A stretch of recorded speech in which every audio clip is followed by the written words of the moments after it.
Hello viewers, সবাইকে take ডেমোতে স্বাগতম। আজকে আমরা একটি প্রবলেম সলভ করব। সেটা হচ্ছে এরকম যে আমরা একটা ট্রায়াঙ্গেলের এরিয়া বের করার চেষ্টা করব। সো আমাদের প্রবলেমটা এরকম যে আমাদের একটা ত্রিভুজ দেওয়া আছে এবং ত্রিভুজের ভূমি এবং উচ্চতা এটা দেওয়া আছে। এখন আমাদের এটার ক্ষেত্রফল বের করতে হবে।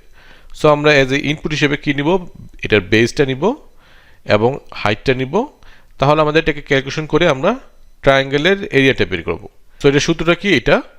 সো আমরা যদি বেস এবং হাইটকে যদি গুণ করে 2 দিয়ে ভাগ দিই তাহলে কিন্তু আমরা এই এরিয়াটা পেয়ে যাব এই ত্রিভুজের। এক্সাম্পল স্বরূপ যদি আমরা b = 5 নেই এবং h = 3 নেই তাহলে আমাদের এরিয়া হবে 7.5। সো এখন আমরা দেখি যে এটাকে আমরা কিভাবে সলভ করতে পারি প্রোগ্রামের মাধ্যমে। সো আমি কোড বক্সে একটি প্রোগ্রাম লিখে রেখেছি। এখন আমি এখানে 3টি ভেরিয়েবল আমাদের দরকার, কারণ হচ্ছে আমরা বেস নিব, হাইট নিব এবং এরিয়া নিব, তাই তো? সো আমি 3টা ভেরিয়েবল আমি ডিক্লেয়ার করব ফ্লোট দিয়ে, কারণ আমরা যেহেতু এটাকে ভাগ করছি লাস্টে আমাদের ফ্লোট একটা ভ্যালু আসতে পারে এবং আমরা এজ এ ইনপুট হিসেবে ফ্লোট ভ্যালু নিতে পারি। সো এই জন্য আমরা ফ্লোট টাইপের ভেরিয়েবল ডিক্লেয়ার করব। সো ফ্লোট দিয়ে আমরা এখন বেস লিখলাম, হাইট নিলাম এবং এরিয়া নিলাম।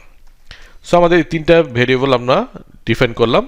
এখন আমাদের কি করতে হবে, আমাকে ইনপুট নিতে হবে বেস এবং হাইট, তাই তো? এখন আমি প্রিন্টএফ এর মাধ্যমে ফার্স্টে লিখি যে আমি কি নিচ্ছি ইনপুট হিসেবে।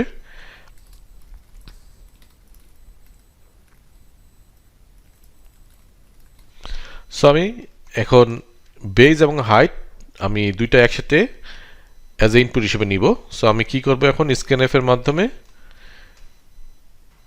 যেহেতু আমরা ফ্লোট ভ্যালু নিচ্ছি সো আমরা %f দিয়ে নিতে হবে এবং এখানে আমি f দিলাম। তো দুইটা আমরা ভ্যালু নিচ্ছি এবং একসাথে যেহেতু নিচ্ছি আমরা, সো এখানে আমি বেস দিব আর এখানে আমি দিব হাইট। সো আমাদের খেয়াল করতে হবে যে আমরা এখানে যেহেতু একসাথে নিচ্ছি সো এই বেসে যেটা নিব সেটার জন্য এইখানে %f আর এখানে হাইটের জন্য আমাদের %f এখানে। সো আমরা দুইটা ভ্যালু একসাথে আমরা ইনপুট নিব। এখন আমরা কি করব, ক্যালকুলেশন করব এরিয়া। সো এরিয়ার সূত্রটা কি আমাদের, বেস এটাকে আমরা গুণ দিব হাইট দিয়ে, তারপর এটা ডিভাইড করব আমরা 2 দিয়ে, তাহলে আমরা কি পাবো, এই এরিয়াটা পেয়ে যাব। সো এখন আমরা এটাকে প্রিন্ট করি।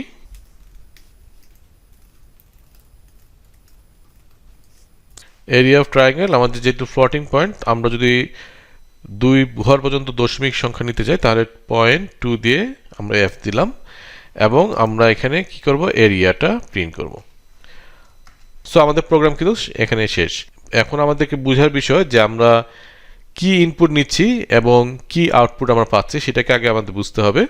তারপরে আমাদের কি ধরনের ডাটা টাইপ আমরা নিব এই প্রবলেমকে সলভ করার জন্য সেটা আমাদের বুঝতে হবে এবং সেটা অনুযায়ী আমাদেরকে ভেরিয়েবল ডিক্লেয়ার করতে হবে। সো এই ছোট ছোট প্রোগ্রাম থেকে অনেক কিছু শেখার আছে আসলে, কারণ এই ছোট ছোট প্রোগ্রামগুলোকে আমরা যখন সলভ করব তখন আমরা বেসিক জিনিসগুলো বুঝতে থাকবো এবং আস্তে আস্তে আমরা বড় প্রবলেমগুলোতেও এই প্রবলেম সলভিং স্কিলটাকে আমরা কাজে লাগাতে পারবো। সো তাহলে আমরা এটাকে এখন রান করে দেখি যে আমাদের কি দাঁড়াচ্ছে আউটপুটটা। সো আমি এখানে এখন একসাথে ইনপুট নিব, এখানে 5 নিলাম আবার এখানে 3 নিলাম। সো আমি বেস নিলাম 5 এবং হাইট নিলাম 3, তাহলে আমাদের এরিয়া হবে কত, 7.5। সো এখন যদি আমরা অন্য একটি ভ্যালু নেই, সাপোজ এখানে আমরা যদি নেই 7.5 আর আমরা হাইট নিলাম 5, তাহলে আমাদের কত হবে, 18.75। সো আমাদের ট্রায়াঙ্গেলের ক্ষেত্রফল হবে 18.75। সো আশা করি আমাদের এই প্রবলেমটি বোঝা হয়েছে যে আমরা কিভাবে একটি প্রবলেমকে সলভ করতে পারি। আমাদের একটা যদি কোনো প্রবলেম এরকম দেওয়া থাকে যে আমরা এই প্রবলেমটাকে কিভাবে আমরা ইমাজিন করব এবং কিভাবে এই প্রবলেমটাকে আমরা কিভাবে আমরা ডাটা টাইপ নিব, কিভাবে আমরা এটাকে লিখব, এই প্রসেসগুলো জানার জন্য আমাদের এই ছোটো ছোটো প্রোগ্রামগুলো অনেক হেল্প করবে এবং পরবর্তীতে আমরা অনেক বড় প্রোগ্রামে এই কনসেপ্টগুলো আমাদের কাজে লাগবে। সো আজকের জন্য এইটুকুই। কারো যদি কোনো কোশ্চেন থাকে তাহলে প্লিজ কমেন্টে জানান এবং চ্যানেলটি সাবস্ক্রাইব করুন। দেখা হবে নেক্সট ভিডিওতে। আল্লাহ হাফিজ।